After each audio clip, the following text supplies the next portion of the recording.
सबसे पहले आपका इस विद्यालय में बहुत बहुत धन्यवाद और आपका अभिनंदन विद्यालय परिवार की तरफ से।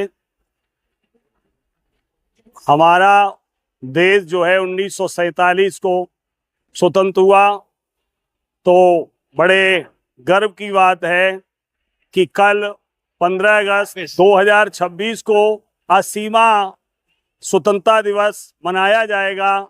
जिस स्वतंत्रता दिवस के लिए हमारे देश के नौजवानों ने हंसते हंसते फांसी के फंदे को चूम लिया, तो हम सब भारतवासियों का उत्तरदायित्व बनता है कि स्वतंत्रता दिवस को अक्षुण्ण बनाए रखने के लिए हमेशा तत्पर रहना चाहिए।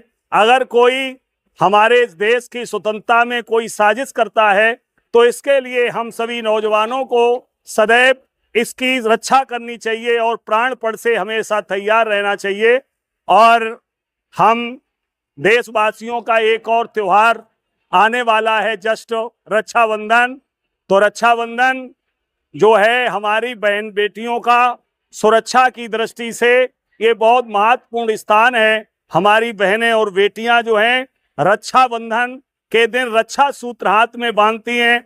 वो रक्षा सूत्र इसीलिए बांधा जाता है, वो ये इस बात का प्रतीक है कि भाई अगर हमारे ऊपर कोई आपत्ति विपत्ति आती है तो आप हमारी रक्षा के लिए तत्पर रहेंगे। तो भाइयों को भी रक्षा सूत्र बंधवाने के लिए केवल रक्षा सूत्र बंधवाने से ही प्रसन्न नहीं रहना है, बल्कि उसके कहते जो नियम है, जो कायदा है, उसका भी पालन करना है।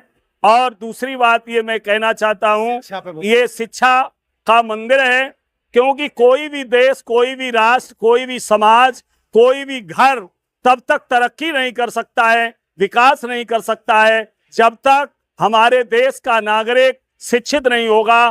क्योंकि डॉक्टर भीमराव अंबेडकर जी ने कहा है कि कहते जो शिक्षा वो सिंगनी का दूध है, जो पिएगा वो दहाड़ेगा।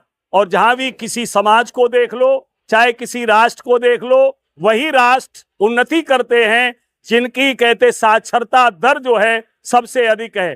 तो आप देख रहे पाश्चात्य देशों में जो कहते शिक्षा की दृष्टि से वो बहुत आगे हैं, क्योंकि वहां की सरकारें शिक्षा पर बहुत जोर देती हैं। लेकिन दुर्भाग्य की बात है कि हमारा देश आज स्वतंत्र हुए काफी समय हो गया है, लेकिन जो हमारा विकास होना चाहिए था, शिक्षा में जो बढ़ोतरी होनी चाहिए थी, प्रगति होनी चाहिए थी, उस अनुपात में अभी तक हमारे देश की कहते प्रगति नहीं हुई है। तो हम वर्तमान सरकार व आगामी आने वाली सरकारों से ये निवेदन करते, प्रार्थना करते हैं कि आप लोग जो हैं हमारे युवकों को, हमारे देश के नौजवानों को शिक्षा की तरफ अधिक से अधिक जोड़ने का प्रयास करें, और हो सके तो देश के नवयुवकों को सस्ती या कहते बिल्कुल निःशुल्क शिक्षा अगर उपलब्ध कराई जाए तो निसंदेह रूप से ये हमारा राष्ट्र जो है उन्नति के शिखर को प्राप्त होगा और पुनः ये जगत गुरु की जो उपाधि है उसको प्राप्त करेगा। इतना ही मैं कहना चाहता हूं। जय हिंद, जय भारत।